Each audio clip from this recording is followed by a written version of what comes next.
Selamat datang di channel Ye Chen Ping Mania. Terima kasih pada Tuan Rahim Awang yang kembali gabung dan berlangganan di channel Ye Chen Ping Mania. Semoga dilancarkan rezekinya dan diberikan umur panjang yang penuh keberkahan. Terima kasih kepada semuanya yang sudah like dan subscribe. Semoga selalu diberikan kesehatan dan kesuksesan. Penguasa Istana Naga Langit bab 4680 sampai bab 4682. Chen Ping mengangguk dan berbalik, tatapannya sedingin es saat menatap Luo Tea, suaranya sedikit menggoda, "Pria besar yang konyol, aku tidak menyangka kita akan bertemu lagi. Apakah kamu ingin mati sekali lagi?" Ketika mendengar Chen Ping berkata mati sekali, tubuh Luo Tea hanya gemetar, teringat akan penampilan Tuan Shi yang mengerikan.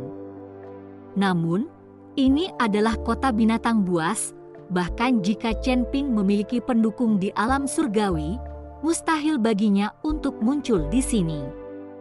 Memikirkan hal ini, Luo Tea mencibir dan berkata, "Nak, biarkan aku bertemu denganmu hari ini, anggaplah dirimu tidak beruntung.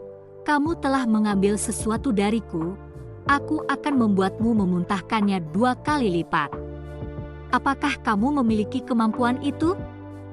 Hal-hal yang semuanya telah mati sekali, dan masih berani berbicara dengan keras. Chen Ping tertawa. Dialog antara Chen Ping dan Luo Tea langsung membuat Ding Daorong dan Qiuan Ha bingung. Mereka tidak menyangka Chen Ping dan Luo Tea bisa saling kenal. "Kakak Luo, kamu kenal anak ini?"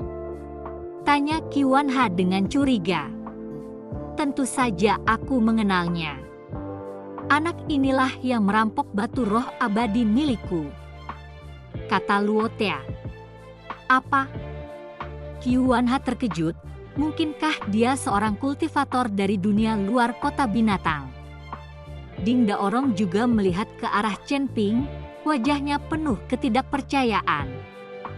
"Benar sekali, aku datang dari daerah di luar Beast City.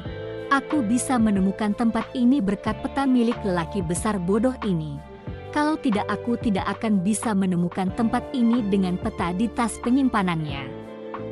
Jika aku tak dapat menemukan tempat ini, aku tak akan dapat menemukan vena batu roh abadi, dan jika aku tak dapat menemukan vena batu roh abadi, aku tak akan dapat naik ke peringkat kedua alam Mahayana. Kalau begitu, aku masih harus berterima kasih pada lelaki besar konyol ini." Chen Ping berkata dengan wajah main-main. Luo Tea tertawa marah saat mendengar sindiran Chen Ping. "Hahaha. Kau tidak tahu cara mati. Kau hanya seorang kultivator kecil di alam Mahayana tingkat kedua. Beraninya kau mengoceh di hadapanku. Hari ini, aku pasti akan menghancurkanmu menjadi beberapa bagian untuk melampiaskan kebencian hatiku." Setelah berkata demikian, Luo Tea tidak ragu lagi dan mengerahkan seluruh kekuatannya. Masa energi spiritual hitam di tangannya seketika mengembang beberapa kali lipat dan menghantam ke arah Chen Ping. Kemanapun masa energi spiritual hitam itu lewat, udara seakan terkoyak, mengeluarkan suara yang memekakkan telinga. Chen Ping menatap Luo Tea yang menyerbu tanpa sedikit pun rasa takut di matanya. Dia menarik napas dalam-dalam, dan energi spiritual di dalam tubuhnya bagaikan gelombang laut yang mengamuk saat beroperasi secara liar. Asal-usul petir yang dahsyat meletus dari dalam tubuhnya, mengembun menjadi seekor naga guntur yang besar di hadapannya. "Pergi!" Chen Ping berteriak, dan naga guntur meraung saat menyerbu ke arah masa energi spiritual hitam. Ledakan! Keduanya bertabrakan, yang langsung memicu ledakan yang menantang surga. Fluktuasi energi yang dahsyat bagaikan tsunami yang mengamuk, menyebar liar ke segala arah. Kerumunan itu mundur ke belakang untuk menghindari kekuatan dahsyat ini. Anak buah penjahat Daorong bahkan terangkat ke tanah oleh kekuatan ini, dan banyak dari mereka terluka parah. Bahkan Qiuanha terkejut oleh kekuatan ini dan mundur maju mundur, wajahnya sepucat kertas. Ketika asap dan debu menghilang, orang banyak melihat Luo Tia sedang menatap Chen Ping dengan ekspresi terkejut. Pada saat ini, pakaian Luo Tia telah compang-camping dan robek, rambutnya berantakan, dan sedikit darah menggantung di sudut mulutnya.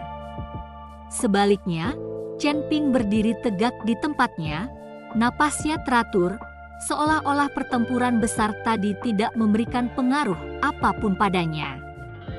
Bagaimana ini? Ini mungkin. Luo Tia berkata tidak percaya. Bagaimana mungkin dia tidak membayangkan bahwa setelah tidak menemuinya hanya beberapa hari, kekuatan Chen Ping benar-benar mengalami peningkatan yang mengerikan. Dia hanya berada di tingkat kedua alam Mahayana. Bagaimana dia bisa mengalahkan dirinya sendiri, yang merupakan puncak tingkat ke-9 alam Mahayana? Itu juga terlalu tidak ilmiah. Qiuanha melihat pemandangan ini, dan setelah mengaitkannya dengan petir mengerikan tadi, seluruh kepalanya membesar. Orang mesum macam apa ini? Kenaikan dari alam Mahayana tingkat pertama ke alam Mahayana tingkat kedua hanyalah peningkatan alam yang kecil. Bagaimana itu masih bisa memicu petir yang begitu mengerikan? Terima kasih masih menyimak channel Ye Chen Ping Mania. Sekarang setelah dia melihat kekuatan tingkat 2 alam Mahayana Chen Ping, namun dia berhasil mengalahkan Luo Tia, seorang pesilat tingkat 9 puncak Mahayana. Qiuanha sepertinya telah memahami mengapa halilintar itu begitu mengerikan. Chen Ping menatap Luo Tia sambil tersenyum tipis dan tidak mengatakan apa-apa. Sebaliknya, dia sekali lagi mengerahkan energi spiritual dalam tubuhnya dan bersiap untuk melancarkan serangan putaran berikutnya. Melihat hal ini, rasa takut yang mendalam membuncah dalam hati Luo Tia. Dia tahu bahwa jika dia terus bertarung hari ini, dia pasti akan mati. Karena itu, dia berbalik tanpa ragu-ragu, ingin melarikan diri dari sini. Mau lari? Tidak semudah itu. Chen Ping mendengus dingin saat sosoknya melintas dan langsung muncul di depan Luo Tia. Luo Tia terkejut dalam hatinya dan ingin menghindar, tetapi dia mendapati tubuhnya seperti terikat oleh kekuatan tak terlihat, tidak dapat bergerak. Apa sebenarnya kau ini? Luo Tia bertanya dengan ngeri. Chen Ping tidak menjawab, tetapi mengangkat tangannya, dan cahaya petir yang menyilaukan terkondensasi di tangannya. Ini hukuman yang pantas untukmu. Chen Ping berkata dengan dingin, lalu membanting cahaya petir di tangannya dengan keras ke arah Luo Tia. Luo Tia menjerit memilukan saat seluruh tubuhnya langsung tenggelam oleh cahaya guntur. Sesaat kemudian, cahaya guntur menghilang dan tubuh Luo Tia menghilang, hanya menyisakan daratan hitam hangus. Ketika Qiuanha melihat Luo Tia telah dipenggal dengan mudah oleh Chen Ping, dia sangat ketakutan hingga kakinya lemas dan dia hampir terjatuh ke tanah. Mengetahui bahwa dia sudah benar-benar selesai untuk hari itu, dia berbalik dan mati-matian melarikan diri menuju kejauhan. Masih ingin lari. Tatapan mata Chen Ping berubah dingin saat dia mengumpulkan panah kekuatan spiritual di tangannya dan menembakkannya ke arah Qiuanha. Seperti sambaran petir, panah kekuatan spiritual langsung mengejar Qiuanha dan menembus punggungnya. Puoh! Qiuanha memuntahkan darah, dan tubuhnya jatuh ke tanah, tidak bernapas lagi. Sampai kematiannya, Qiuanha tidak pernah menduga hasil ini. Puncak tingkat ke-9 alam Mahayana, itulah puncak tingkat ke-9 alam Mahayana. Di seluruh kota binatang, dia adalah yang kedua setelah penguasa kota. Tetapi dia dibunuh oleh seorang kultivator kecil tingkat kedua alam Mahayana. Jika dia tahu hasil ini, Qiuanha tidak akan datang. Udara di sekeliling mereka seakan membeku pada saat ini. Semua orang terdiam menyaksikan pemandangan ini. Hati mereka dipenuhi rasa kagum dan terkejut. Mereka paham bahwa mulai hari ini, pola kota binatang akan berubah drastis karena kemunculan Chen Ping ini. Tuan Chen, Ding Daorong berjalan ke sisi Chen Ping dan berteriak dengan suara rendah. Pada saat ini, meskipun dia masih jenderal kota binatang, dia menjadi berhati-hati di depan Chen Ping, benar-benar takut menimbulkan ketidaksenangan Chen Ping. Chen Ping berdiri di tempat dan tidak memperhatikan penjahat Daorong itu, sebaliknya, dia menatap jauh ke kejauhan. "Keluarlah, apa yang kamu lakukan bersembunyi?" Chen Ping berkata dengan dingin. Perkataan Chen Ping membuat penjahat Daorong terkejut dan buru-buru melihat sekelilingnya. Dia tidak tahu kalau ada orang lain yang bersembunyi di dekatnya. "Desir." Begitu kata-kata Chen Ping diucapkan, sesosok tubuh bergegas keluar dari pegunungan dan hutan beberapa mil jauhnya dari mereka sebelum melesat kembali ke kota. Sosok Chen Ping juga menghilang pada saat yang sama. Dengan langkah api kerajaan yang diaktifkan, tubuh Chen Ping seperti lompatan luar angkasa, dan di mata Hind Daorong dan yang lainnya, Chen Ping tidak bergerak sama sekali, tetapi muncul bermil-mil jauhnya dalam sekejap mata. Sebelum orang banyak bisa bereaksi, Chen Ping telah kembali, sementara dia menggendong seseorang di tangannya. Orang ini berusia sekitar 30 tahun, wajahnya pucat, dan dia sudah lama tidak bisa mengendalikan diri karena takut, dan celananya basah. "Itu kamu?" Melihat orang yang telah ditangkap oleh Chen Ping, Interdiktion Daorong sedikit mengernyit. "Jenderal Xing, apakah Anda mengenali orang ini?" tanya Chen Ping. "Tentu saja, ini adalah salah satu bawahan Yan Menshan. Aku tidak tahu bagaimana dia muncul di sini." Setelah selesai berbicara, Interdiktorong langsung mengambil kerah baju pria itu dan berkata, "Apa yang kamu lakukan di sini? Apakah Yan Shuanging yang mengirimmu ke sini?" Bawahan keluarga Yan itu hanya menatap Xing Daorong, dan meskipun dia takut, dia tidak membuka mulutnya. Melihat dia tidak membuka mulutnya, penjahat Daorong sangat marah. Chen Ping berkata, "Jenderal Xing tidak perlu marah. Bawahan seperti ini hanyalah pelayan, tidak ada nilainya. Bunuh saja dia." Begitu Chen Ping selesai bicara, telapak tangannya perlahan terangkat. Begitu telapak tangan Chen Ping menyentuh tanah, orang ini pasti akan berubah menjadi abu. Terima kasih masih menyimak channel Ye Chen Ping Mania. Melihat Chen Ping mengangkat telapak tangannya, bawahan Yan Menshan itu pun ketakutan. Lagi pula, dia baru saja menyaksikan Chen Ping, seorang Mahayana Realm kelas 2, secara langsung memenggal puncak Mahayana Realm kelas 9 dan Qiuan Ha, Mahayana Realm kelas 8. Aku bilang, Jenderal Yanlah yang mengirimku, memintaku untuk melihat pergerakan di istana Xing dan Qiu, lalu kembali untuk melapor." Bawahan Yan Menshan itu buru-buru berkata, "Lalu apa yang Yan Shuanging coba lakukan? Apakah mencoba untuk menembak dan memancing? Biarkan aku mengikuti Qiuan Ha dan bertarung sampai mati sementara dia duduk santai dan menikmati hasil rampasannya." Ding Daorong bertanya. "Jenderal Xing, kalau begitu aku tidak tahu. Aku hanya seorang bawahan yang hanya mengikuti perintah. Tidak mungkin Jenderal Yan memberitahuku apa yang sedang dia lakukan." Bawahan Yan Menshan itu buru-buru menjelaskan. Melihat ini, Chen Ping melambaikan tangannya dan berkata, "Kamu kembali saja, katakan pada Jenderal Yan dengan jujur apa yang telah kamu lihat. Jika dia juga tertarik dengan urat batu roh abadi, dia bisa datang untuk mengambilnya." Setelah Chen Ping selesai berbicara, Xing Daorong melepaskan kembali bawahan keluarga Yan itu. Saat ini, Sing Daorong telah sepenuhnya mematuhi pengaturan Chen Ping.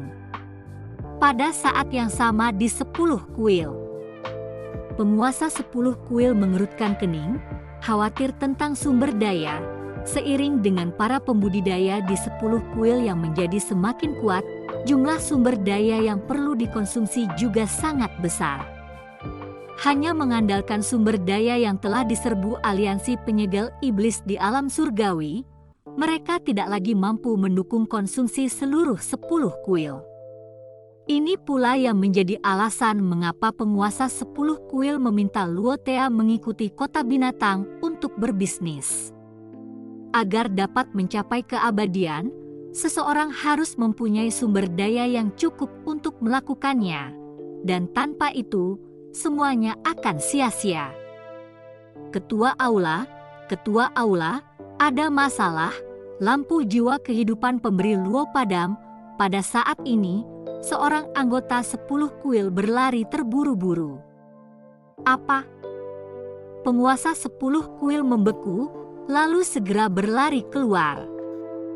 Ketika dia tiba di ruang rahasia 10 kuil, dia menemukan bahwa lampu jiwa kehidupan Na Luo Tea memang telah padam. Ada ratusan lampu yang menyala di sini, semuanya merupakan lampu jiwa takdir para anggota 10 kuil, dan bahkan lampu jiwa takdir milik penguasa 10 kuil sendiri ada di sini. Selama ada yang jatuh, lampu jiwa kehidupan di sini akan padam. Kalau tubuh fisik seseorang hancur namun masih menyisakan jiwa, maka kecerahan lampu jiwa takdir akan memudar. Namun, selama seseorang merombak tubuh fisiknya, dia masih bisa pulih. Apa yang sebenarnya terjadi di sini? Bagaimana Luo Tea bisa mati? Sang Master Aula ke-10 bertanya dengan penuh ketidakpercayaan. Ketua Balai, Luo Tea itu telah mengikuti urusan kota binatang buas selama bertahun-tahun, dan tidak pernah terjadi hal seperti ini, jadi bagaimana dia bisa tiba-tiba meninggal? Lagi pula, kudengar Luo Tea berkata kalau kekuatan keseluruhan Beast City tidak terlalu kuat, dan diperkirakan tidak ada yang bisa menjadi lawannya. Tapi sekarang situasi ini sungguh aneh. Anggota 10 kuil itu berbisik. Benar-benar aneh. Penguasa 10 aula mengangguk, jangan ceritakan masalah ini kepada siapapun sebelumnya. Aku akan pergi mencari Pak Tua Kian untuk mencari tahu apa yang terjadi. Setelah penguasa 10 aula selesai berbicara, dia meninggalkan ruang rahasia dan kemudian berjalan menuju bagian belakang aula besar 10 aula. Melewati aula besar, di belakangnya terdapat hutan pegunungan, dan di tengah burung-burung dan bunga-bunga, ada beberapa pondok jerami. Pondok beratap jerami ini benar-benar tidak pada tempatnya jika dibandingkan dengan aula megah dan tak tertandingi di depannya. Di depan gubuk beratap jerami itu duduk seseorang, yakni seorang laki-laki tua yang duduk di atas kursi rotan tua, rambutnya yang keperakan disisir rapi, akarnya cemerlang bagai sutra perak, di siang hari dibanjiri kilau dingin. Wajahnya tirus, dan kerutan yang terbentuk selama bertahun-tahun bagaikan garis berkelok-kelok pada peta kuno, menyembunyikan cerita yang tak ada habisnya. Matanya cekung, namun bagaikan kolam yang dalam dan tenang, dan sesekali kilatan tatapannya setajam tatapan burung elang, yang tampaknya mampu melihat menembus semua penampakan. Mengenakan kemeja panjang yang agak putih namun tetap rapi, ujung-ujung kemejanya berayun lembut tertiup angin, pinggangnya diikat dengan santai oleh ikat pinggang kain gelap, yang di atasnya tergantung liontin giok hangat dan kuno. Seiring dengan gerakannya, suara benturan terdengar samar-samar jelas dan renyah. Ia sedang memegang kipas lipat bambu, permukaan kipas itu dilukis dengan tinta pemandangan, sapuan kuasnya sederhana tetapi luas jangkauannya, kadang-kadang melambai lembut, mengeluarkan angin sepoi-sepoi, menambahkan sedikit temperamen yang misterius. Yang penting, di hadapan lelaki tua itu, disediakan meja dari rotan, ditaruh sebuah tabung bambu. Di bawah tabung bambu itu ada beberapa keping uang tembaga yang sudah berkarat, disusun membentuk formasi 7 bintang. Bersambung.